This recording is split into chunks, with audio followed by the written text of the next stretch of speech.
Jamaica taking advantage. 2 off the free kick. And the party just getting started in Kingston. And it's going towards goal! He scored! Ghana has given Jamaica the lead. 1-0 with the corner kick. He tried it the first time, it was tipped away. The second one went into the net, and the Jamaicans celebrate. Hey Reggae Boys fans, I'm Simon Preston and this is Reggae Boys Commentary. In today's video we're going to highlight the latest FIFA rankings, and the big news story is that the Reggae Boys has dropped 2 places in the latest edition of the April 2016 FIFA World Rankings. Jamaica is now ranked at 54th in the world, and what that also means is that Jamaica is ranked 6th in CONCACAF. You have Mexico at number 1 in CONCACAF at 16th in the world. Costa Rica 2nd, 25th in the world. The United States 3rd. Interestingly, bounced out to the top 2. They have 29. They're ranked 29th in the world. Panama is ranked 52nd in the world and they're 4th in CONCACAF.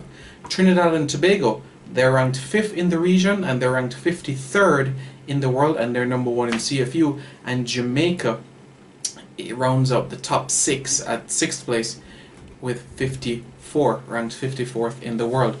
After Jamaica, looking at the other Caribbean teams and other teams in CONCACAF, you have Haiti at 71, Antigua and Barbuda at 85th, Honduras, surprisingly, at 86. They were in the hundreds not too long ago, and to see them bounce back is really good. But the Honduras team, you really think of them as a team in the mid-20s, 30s, 40s type of thing. But 86, it really shows the performances they had in 2014 and 2015, after the World Cup especially, were not so good, and that led to a fall in their rankings.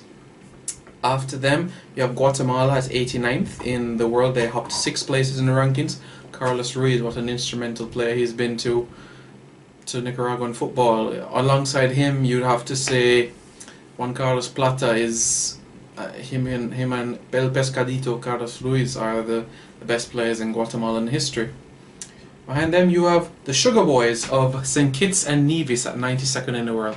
Now Anthony Johnson has been doing a fantastic job with this St. Kitts and Nevis team. Yes, he is the head of the St. Kitts and Nevis Football Association. He's not in charge as head coach of the team, but he's done some excellent scouting behind the scenes, getting players of UK heritage as well and ensuring that they gel into the team quite nicely. Harry Panayoto, a name that I've brought up on the show as well in the past. He plays for Leicester City. He's been scoring goals for fun at international level. And another player they've added to their team, Fabian Brandy. If you remember, he was a former Manchester United player in the reserves, and you know, he was on loan for a number of clubs in England. He played some football in Scandinavia as well, in Denmark. So he's a Kittitian. He has some Kittitian roots in him, and he's part of the team. So St. Kitts has a very exciting young future ahead of them. It's something to look forward to. And having that base as well with Atiba Hutchinson, who is a cousin of Micah Richards as well, it'll be interesting to see how this group of players can develop over the next few years. I'm very excited to watch this team in the near future. You have Canada at 95th in the world. They're the lowest ranked of the North American teams in CONCACAF, 95th in the world. They fell 8 places in the latest FIFA rankings. El Salvador, they are 98th in the world. You have Nicaragua, which is 106 in the world. They hopped up 4 places in the latest FIFA rankings. You have Belize at 114. You have Cuba at 125. Guyana at 133. Aruba 137. St. Lucia, they hopped up 4 places to 140. Barbados 143. St. Vincent and the Grenadines 146. The Dominican Republic 151. Curacao 152. Puerto Rico also 152. Grenada 157. Dominica 168. Bermuda, the Gombe Warriors 169. Montserrat, the Emerald Isle 188. Suriname also at 188. The US Virgin Islands 193. Turks and Caicos 197. The Cayman Islands 199. They fell 3 places in the rankings, but they haven't been playing football much. Their last match they played as a team was the 2018 World Cup qualifiers against Belize, when they lost on through to the away goal rules. They went to Belize and drew 0-0.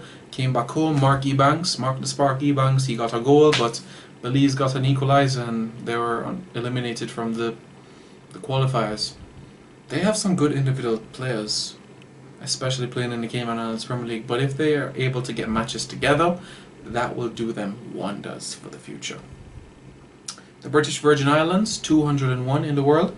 Anguilla, 204, and Bahamas as well at 204.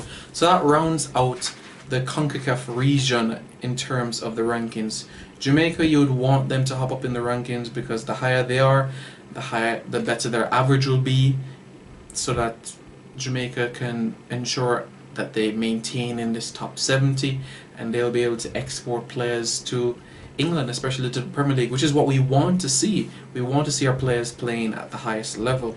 So we want to ensure that our next match is the Copa America. Before the Copa America, we have Chile to play and potentially Israel. So we need to make use of these friendlies so that we can push up high in the rankings. Rankings do matter. They do. Rankings do matter. Even though the calculation of it, people might question it, it does matter. It goes a long way in terms of seedings, player performance development, going into leagues abroad. Rankings does matter. If you're looking at the top 10 in the world, there's an interesting bit of shake-up, you could say. Argentina, they're now number 1 in the world. They hopped up from 2nd to 1st. Belgium, they've lost the top spot, so they're at number 2 in the world now. Chile, they're at an all-time high now. They're ranked 3rd in the world. Colombia, they've hopped up 4 places. They're now at 4th in the world. Germany, the world champions, they're 5th. Remember, they lost to England in Berlin 3-2 with goals coming there from Harry Kane, Jamie Vardy and Eric Dyer as well. So England just love playing in Berlin, don't they? Remember that 5-1 victory in September 1, 2001? Michael Owen getting a hat-trick, Steven Gerrard getting a goal as well. Emil Heskey also getting on the score sheet. 2008, Matty Upson getting on the score sheet, winning 2-1. It's a very good victory for them, but England have a lot of work to do before the championship, that's for sure. Spain, they fell 3 places. They're now 6th in the world. Brazil, 7th. Portugal, 8th. Uruguay, 9th. They've hopped 2 places. And England has rounded out the top 10 at 10th place as they fell 1 place in the FIFA rankings. A few months ago, Wales was in that list. Well, Wales is not in the top 10 anymore. They've now fell to 24th in the world. They fell 7 places in the latest edition of the FIFA rankings. What are your thoughts, Record Boys fans? Do you like these latest FIFA rankings? Do you think that Jamaica should be higher compared to the other CONCACAF teams? Is Trinidad and Tobago justified to be number 1 in the Caribbean? Let me know in the comments below, and don't forget to subscribe.